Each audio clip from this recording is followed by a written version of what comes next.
Emma Clark returned home from work to find everything in its proper place, but everything was wrong. Her house looked identical, but the family photos showed strangers, her blue couch was now green, and her bookshelf contained the same titles with different covers.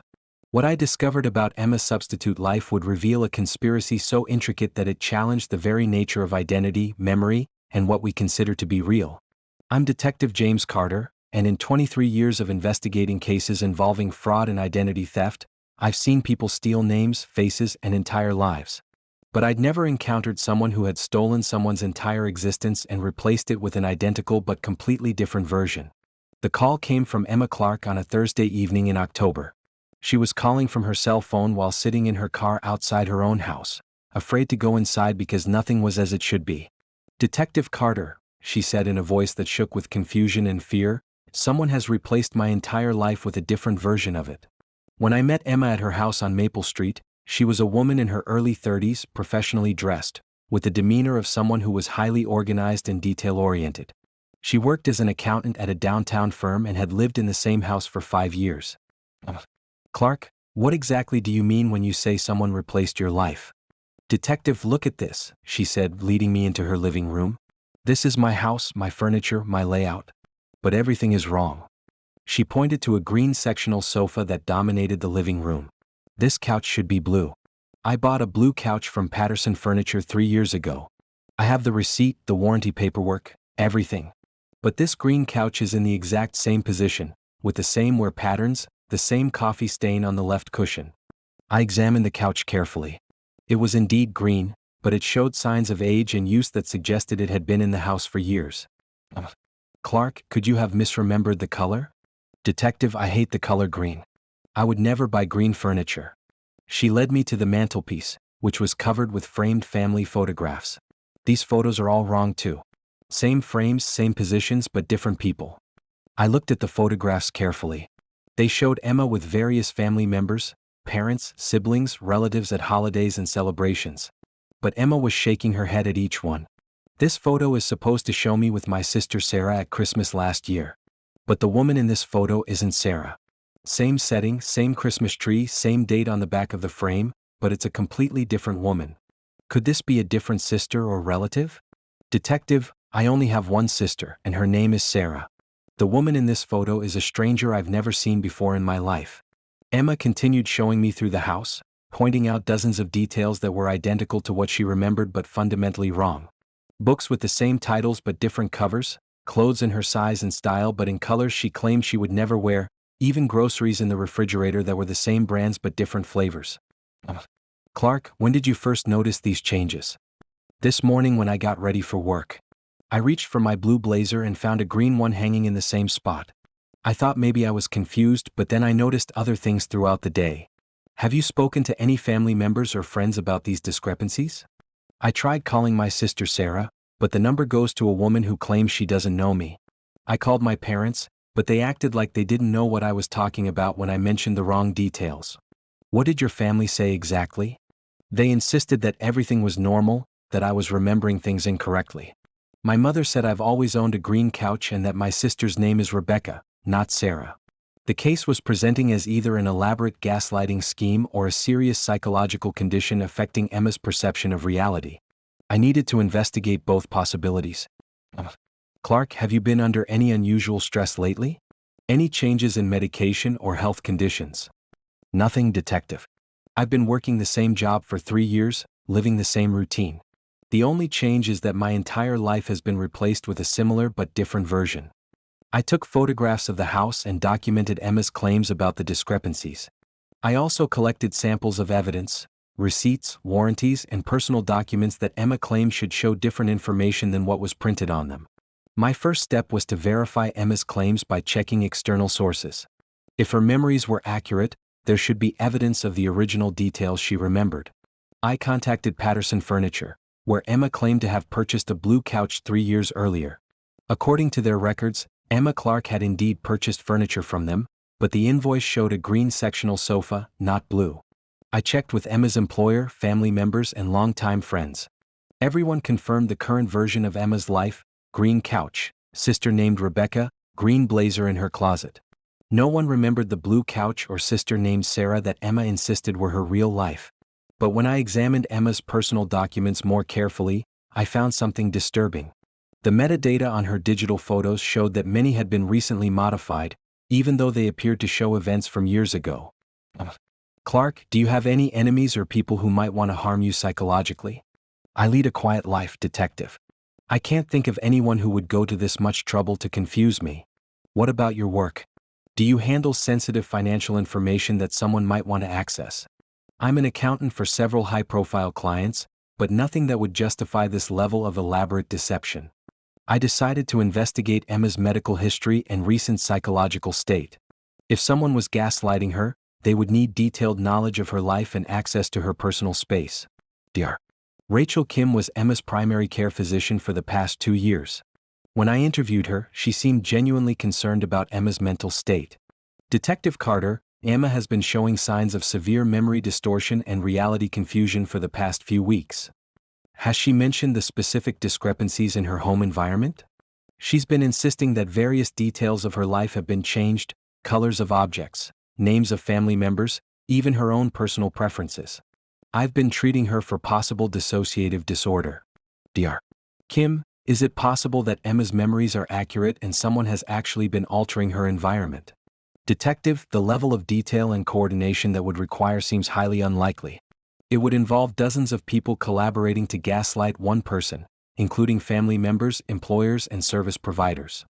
But is it theoretically possible? Theoretically, yes. But it would require significant resources and a compelling motive. Dr. Kim showed me Emma's recent medical records, which documented her reports of memory discrepancies and reality confusion.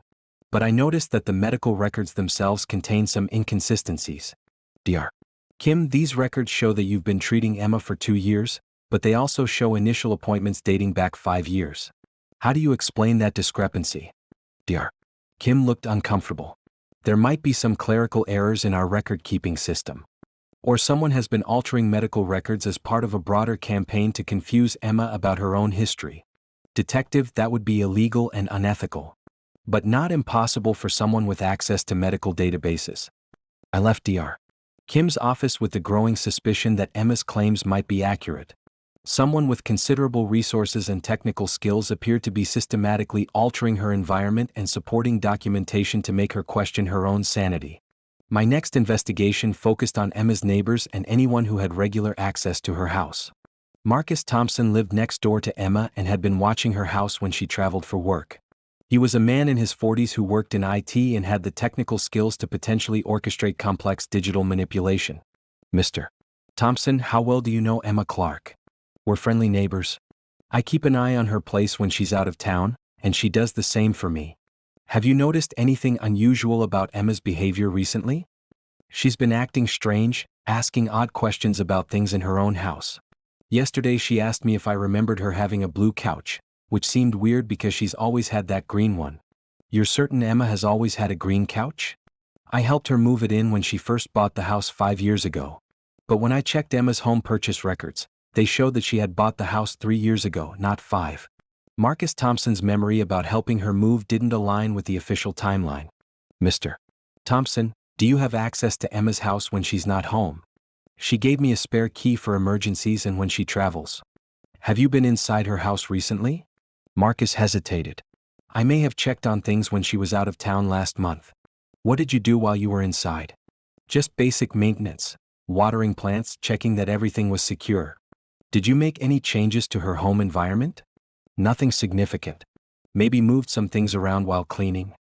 I was beginning to suspect that Marcus Thompson was involved in the systematic alteration of Emma's environment, but I needed more evidence to understand the scope and motive. That evening, I decided to conduct surveillance of Emma's house to see if anyone was entering while she was away. What I discovered was far more complex than simple gaslighting. At 11 p.m., I observed a team of 4 people entering Emma's house using professional lockpicking tools. They worked efficiently, photographing the interior, measuring furniture placement, and taking detailed notes about every aspect of the home's current state. I followed the team when they left and traced them to a facility called Life Reconstruction Services, on the outskirts of town. Life Reconstruction Services occupied a warehouse that had been converted into a sophisticated staging area. Inside, I found multiple room setups that were identical to Emma's house but with different color schemes, furniture styles, and decorative details. The facility appeared to be set up for creating alternate versions of people's living spaces, complete with different family photos, personal documents, and household items. When I obtained a warrant to search the facility, I discovered that Life Reconstruction Services was conducting an experimental program called Identity Adjustment Therapy for clients who wanted to escape traumatic memories by living in alternate versions of their own lives. The program involved creating physically identical but emotionally different versions of clients' homes, complete with altered family photos, changed color schemes, and modified personal histories designed to eliminate traumatic associations. But Emma Clark wasn't a client of identity adjustment therapy, she was an unwilling test subject. Detective Carter, confessed Dr. Rachel Kim. When confronted with evidence from the facility, Emma was selected for an unauthorized study on memory manipulation and identity reconstruction. Selected by whom? A research consortium that was studying whether people's psychological well-being could be improved by systematically altering their environment to remove negative associations. And you participated in this without Emma's consent? The study was designed to test whether environmental changes could treat depression and trauma without the subject being aware they were receiving treatment. So you've been gaslighting Emma as part of a psychological experiment? We prefer to think of it as environmental therapy, but yes, we've been gradually altering her living space and supporting documentation to create a more positive version of her life. The conspiracy involved Dr. Rachel Kim, Marcus Thompson, and several other professionals who had been systematically replacing elements of Emma's life with alternate versions designed to eliminate negative memories and associations. Emma's original blue couch had been replaced with green because blue was associated with a period of depression in her life. Her sister Sarah's name had been changed to Rebecca in all documentation because Sarah had been involved in a traumatic family conflict. Even minor details like book covers and clothing colors had been altered to remove subconscious triggers for negative emotions. Dr. Kim, how did you gain access to Emma's personal documents and family records? Marcus Thompson had been documenting Emma's life for months as part of the study. We had assistance from people within various institutions who could modify records and documentation. This involved dozens of people?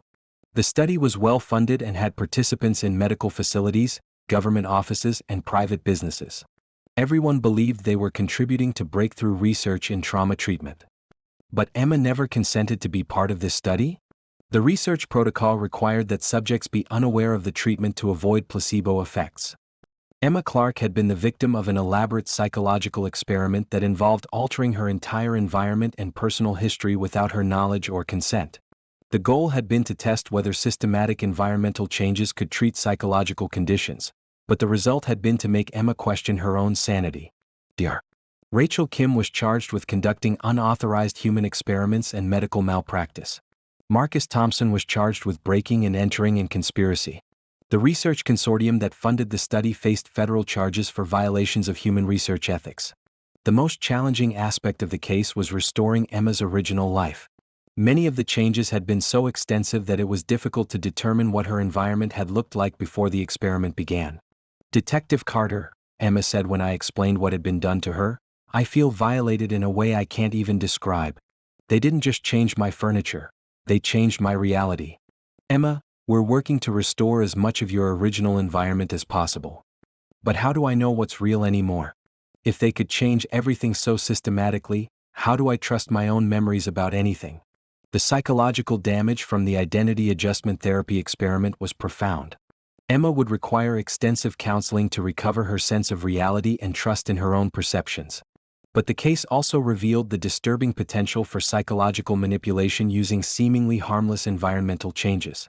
By altering small details consistently over time, the researchers had been able to make Emma question fundamental aspects of her own identity and memory.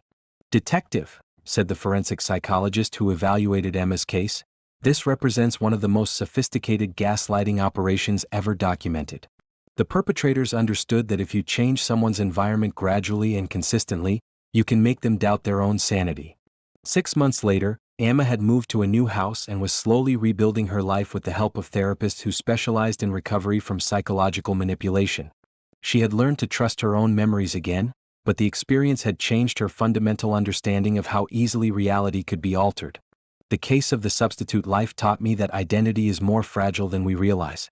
When someone systematically alters the external markers of our lives, our homes, our photos, our personal documents, they can shake our confidence in our own memories and experiences. But it also demonstrated the lengths that some people will go to in the name of research, even when that research involves violating someone's basic right to reality and self-determination. Every case tells a story, and the story of the substitute life was about the importance of trusting our own perceptions and the danger of allowing others to define our reality for us. Emma Clark's experience proved that the most insidious form of abuse isn't physical violence. It's the systematic destruction of someone's ability to trust their own mind and memories. In the end, the most valuable thing we possess is our confidence in our own experience of reality. When someone steals that from us, they steal something more fundamental than money or property. They steal our sense of self. The substitute life had been designed to heal, but it had instead become a form of psychological torture that left its victim questioning everything she thought she knew about her own existence.